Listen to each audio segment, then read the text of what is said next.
సుందరకాండలోని ప్రతి సర్గ మనకో పాఠం నేర్పుతుంది. ఈరోజు మనం చర్చించుకోబోయే 13వ మరియు 14వ సర్గలు మనకు స్థిత ప్రజ్ఞత గురించి వివరిస్తాయి.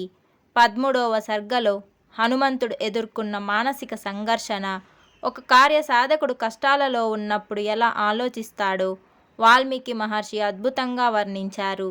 బ్రతికి ఉంటేనే కదా శుభాలు చూస్తాం అన్న గొప్ప నిజాన్ని ఇక్కడే హనుమంతుడు గ్రహిస్తాడు. వానరయూధ ప్రధానుడగు హనుమంతుడు విమానం నుండి ప్రాకారము పైకి దూకి మేఘముల నడుమ మెరుపవలే వేగముగా పోయెను. హనుమంతుడట్లా రావణ గృహమును వీడి వచ్చి జానకి ఎచటను కానక తనలో ఇట్లనుకొనెను: రామునకు ప్రియము చేకూర్చువాడునగు నేను లంక అంతనూ పూర్తిగా వెతికి తిని, కాని సర్వాంగ సుందరియగు సీత నాకు కనపడలేదు. నీటి గుంటలు, చెరువులు, సరస్సులు, సెలయేళ్ళు, నదులు, నీటి పట్టుల కడనుండు వనములు, చొరరాని ప్రదేశములు, కొండలు ఒకటి ఏంటి, భూమి మొత్తం వెతికి తిని సీత మాత్రం అగుపడలేదు. గృధరాజగు సంపాతి సీత రావణి ఇంట ఉందని చెప్పాడు, కాని ఆమె ఇచట కానరాకున్నది. నాగటి చాలున ఉద్భవించినది. సదాచారవంతులకు పుట్టినిల్లగు మిథిలా నగర సంబంధముచే పవిత్ర చరిత్ర గలది.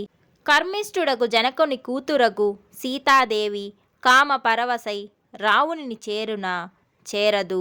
సీతను తీసుకొని రామబాణములకు భయపడి రావణుడు వేగముగా ఆకాశమున ఎగిరిపోవుచుండగా నడుమ ఆమె పడిపోయి ఉండును.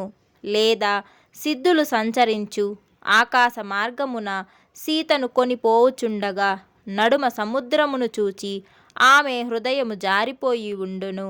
లేదా రావణుడు సీతను తీసుకొని వచ్చునప్పుడు అతని మహావేగము చేతను బాహువులతో గట్టిగా బంధించుట చేతను విశాలాక్షి పూజ్యురాలగు ఆమె ప్రాణములు విడిచి ఉండును. లేదా పైనుండి సముద్రమును దాటుచుండగా సీత రావణి చేతుల నుండి దొరలి సముద్రమున పడిపోయి ఉండును. అయ్యో! లేదా బంధువులు చెంతలేని దీనురాలగు సీత తన శీలము కాపాడుకొనుచు నీచుడగు రావణునిచే భక్షింపబడి ఉండును. లేదా నల్లని కన్నులు గలది, సద్భావము గలది అగు ఆమెను దుష్టభావములు గల రావణుని భార్యలు తినివేసి ఉందురు. లేదా పూర్ణ చంద్రునితో సమానుడు, తామర రేకుల వంటి కన్నుల గలవాడు రాముని మోముచే తలంచుచు దీనమై మరణించి ఉండును. అయ్యో రామ, లక్ష్మణ, ఓ అయోధ్య అని పలుమారు విలపించుచు సీత తుదకు మరణించి ఉండును. లేక పంజరమందు చిలకను వలె రావణుడు ఆమెను తన ఇంటనే బంధించగా మిక్కిలి దుఃఖించుచుండును. జనకుని కూతురు, రాముని ధర్మపత్ని, చక్కని నడుము గలది, కలువల వంటి కన్నుల గలది అగు సీత నెట్లు రావణుని వశమగును. సీతను భూగృహాదులలో దాచి ఉంచుటచే ఆమె కనిపించుకున్నను. సముద్ర పతనాదులచే ప్రాణములు వీడినను. రామునితో ఎడబాటుచే స్వయముగా మరణించినను. రామునికి ఈ విషయం చెప్పకూడదు. రామునికిది తెలిసిన దోషము కలుగును. అట్లని చెప్పకుందున వాస్తవమును చెప్పక స్వామిని వంచిన దోషము తప్పదు. నేను ఇప్పుడు ఏమి చేయవలెను? ఇది నాకు చాలా సంకటముగా తోచుచున్నది. ఇట్లుండగా ఇప్పుడు ఆలోచితము యోగ్యమగు కృత్యమేది అని కర్తవ్యమును హనుమంతుడు మరలా ఆలోచించెను. నేను సీతను కానక ఇటు నుండి కిష్కింధకేగెదునా? నాకు చేకూర ప్రయోజనమేమున్నది? నేను సముద్రము దాటుట, లంకలో ప్రవేశించుట, రాక్షసులను చూచుట సర్వము వ్యర్థమే అగును. కిష్కింధకేతించిన నన్ను చూచి మా రాజు సుగ్రీవుడు కాని, ఆ రామ లక్ష్మణులు గాని, నన్ను కలుసుకొన్న తక్కిన వానరులు గాని ఏమందురు? నేను కిష్కింధకెళ్ళి సీత నాకు అగుపడలేదని రామునకత్యంతము దుఃఖకరమగు వార్త చెప్పుదునా? ఆయన వెంటనే ప్రాణములు విడుచును. కర్ణ కఠోరము, భయంకరము, ఉగ్రము, అసహ్యము, సకలేంద్రియ సంతాపనము అగు సీత కనిపించలేదు అను వార్త విని రాముడు బ్రతకడు. రాముడు చాలా కష్టస్థితిలో నుండి మరణింప నిశ్చయించుకొనగా మేధావి అగు లక్ష్మణుడు జీవింపడు. రామ లక్ష్మణులు మరణించారు అని విని భరతుడును మరణించును. భరతుడు మరణించుట చూచి శత్రుఘ్నుడు బ్రతకడు.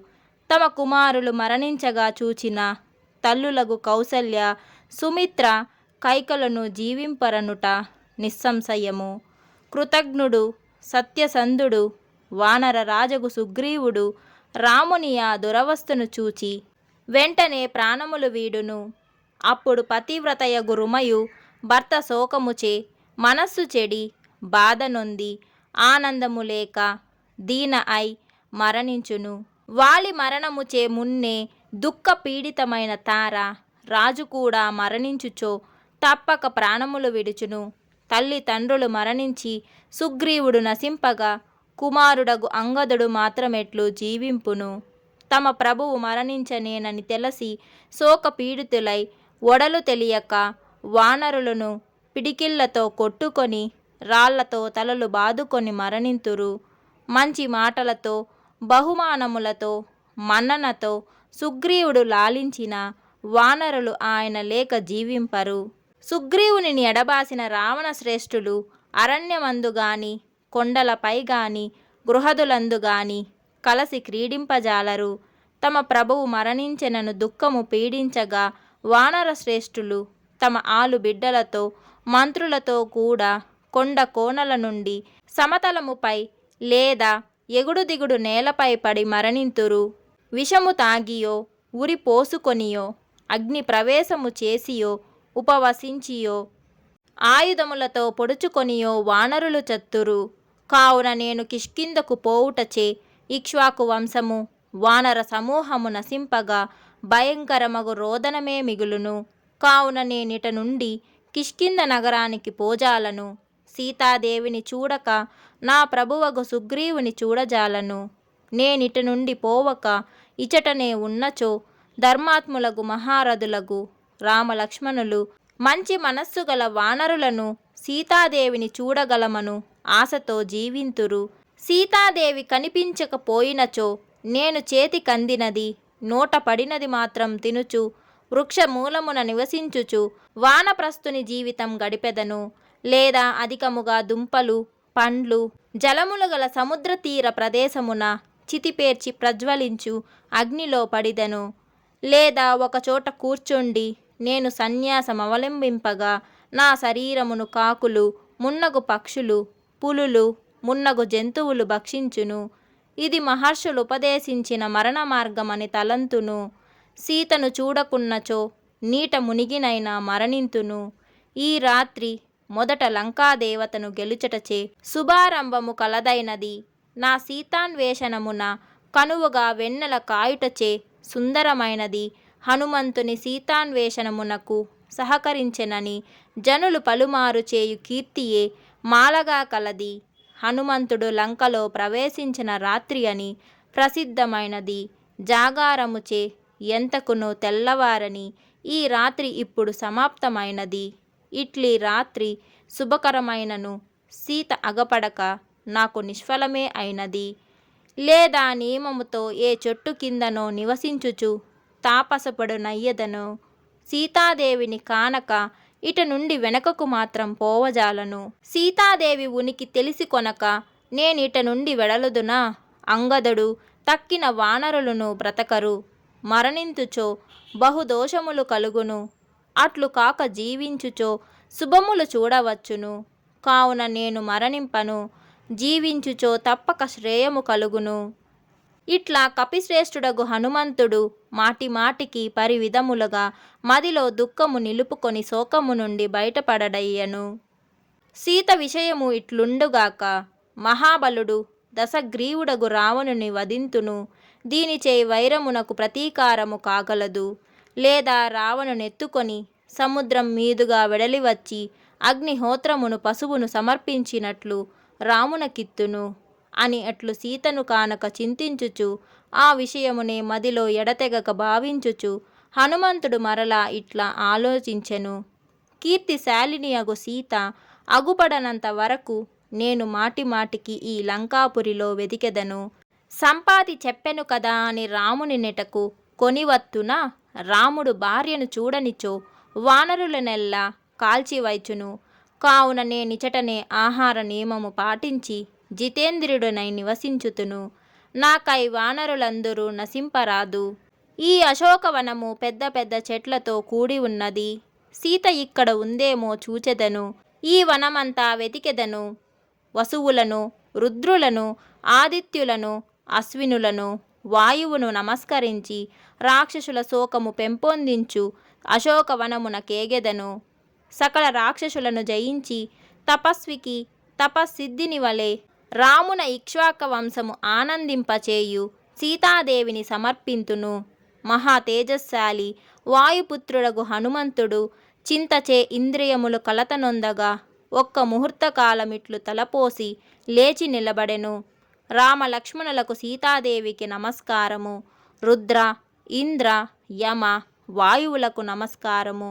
చంద్ర సూర్యులకు, మరుద్గుణములకు నమస్కారము అని హనుమ వారికిట్లు ప్రణామము మొనర్చి పిమ్మట తన రాజు సుగ్రీవునకు నమస్కరించి అశోకవనమెంత విశాలమో తెలియగోరి దిక్కులన్నీయు పరిశీలించెను.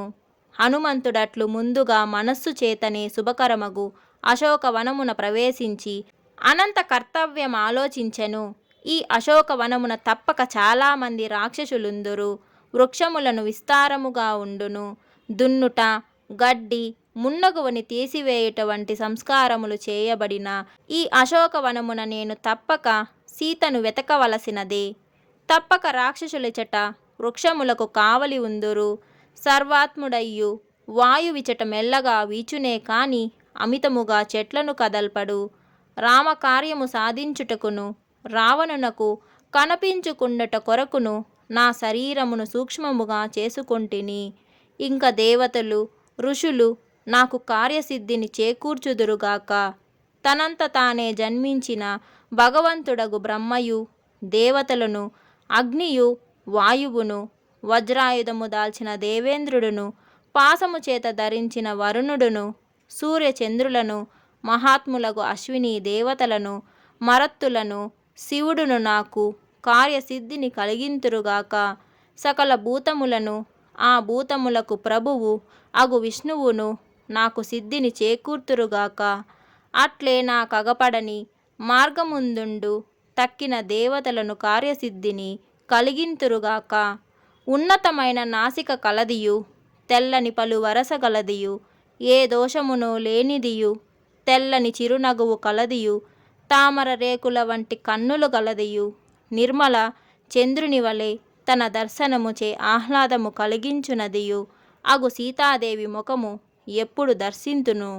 నీచుడు, పాపి, క్రూర కార్యములు చేయువాడు, భయంకరుడయ్యును అలంకారములచే ప్రసన్న వేషము కలవాడును అగు రావణుడు బలాత్కారముగా అపహరించిన సీతాదేవి ఎప్పుడు నా దృష్టి పదమున పడునో అని ఇట్లు హనుమంతుడు తలంచెను.